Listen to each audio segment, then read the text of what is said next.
We're in the National Gallery in London, and we're looking at actually one of my favorite paintings. Mine too. It's a George Seurat, and it's The Bathers. It's his early, large masterpiece. It's important that it's the bathers at Asnières. In the past, artists paint bathers, timeless image of nudes bathing in water, and here we have real Parisian people at a specific place just outside of Paris. And they're specific people. I don't mean their identities so much as their social caste. Right, they're modern people of the working class. And so how do we know that? First, I just want to say that the painting is really big. So the figures are over life size, or at least life size, right? Like the figure in the foreground. Absolutely. So that it's really kind of striking in its size and the presence of the figures. I think actually slightly larger because he's set back a few yards and he's still the size of somebody in the gallery. So how do we know they're working class? So with the clothing, we see, for instance, a bowler hat, we see straw hat, but more than that, we see a kind of informality.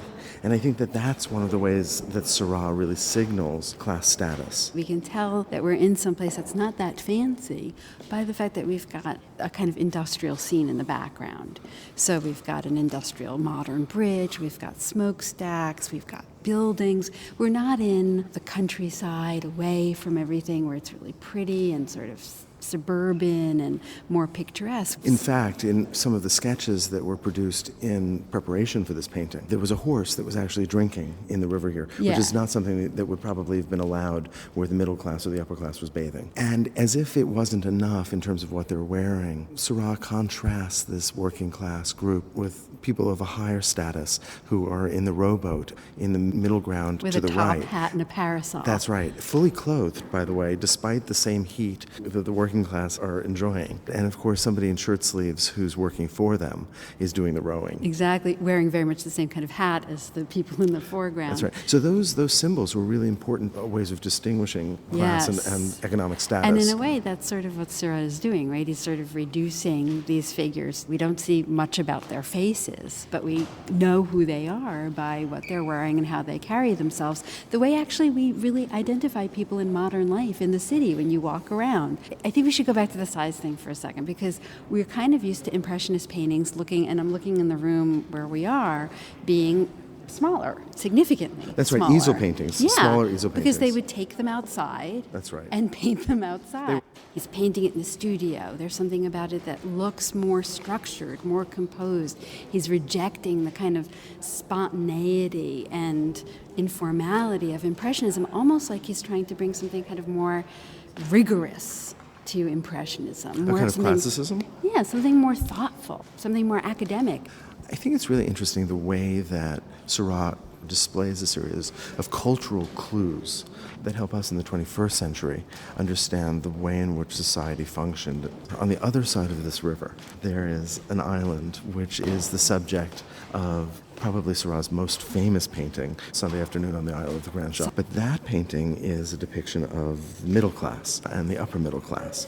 And it's very, very different. The figures are far less informal. They tend to be fully clothed, and there are a set of signals that really place them in an upper echelon in the social structure. This is across the river, and although they're sharing a body of water, although they're all there for the same thing, which is to relax and cool off in the summer, the way in which they're portrayed, the way in which they're framed is important for us in terms of understanding the way that 19th century social structures were built. But also, I think it's really interesting. Seurat wasn't painting for us. He was painting both as a display and in some ways, I think, a critique of 19th century social structures. So he was deliberately making these structures obvious to the people of that time.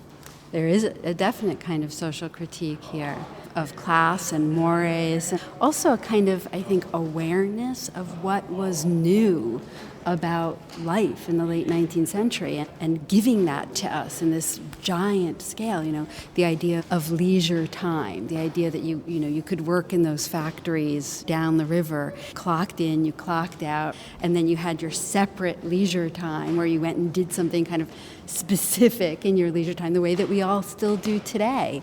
And so all of this kind of way of living is relatively new in the 19th century, and Seurat is drawing our attention to it. One of the things that Seurat is most well known for is for his style, for the style that he develops, for his color, for his application of paint. Many people will refer to him as a pointillist. Right, so those little dots. Right, those little dots. Now, this is a little early for the little dots. Instead, mostly what you have are little cross-hatchings, which are achieving much the same thing, which is to say a much more complex construction of color by putting colors next to each other rather than trying to mix them on a palette. So that they mix in the eye, actually called optical mixture. It is based on a 19th century scientific understanding of color and color theory. It is, bringing science and thought and rigor to Impressionism. So we've got this wonderful combination of a composition that looks thought out, right? It's got that diagonal line. It's got figures who look very carefully placed within the composition. So he's bringing that kind of thoughtfulness to that interest in light and outdoor sunlight and modern life that was the Impressionists. So do you think, like the Impressionists, he's still trying to, in a sense, invent a kind of modern beauty, a kind of urban beauty?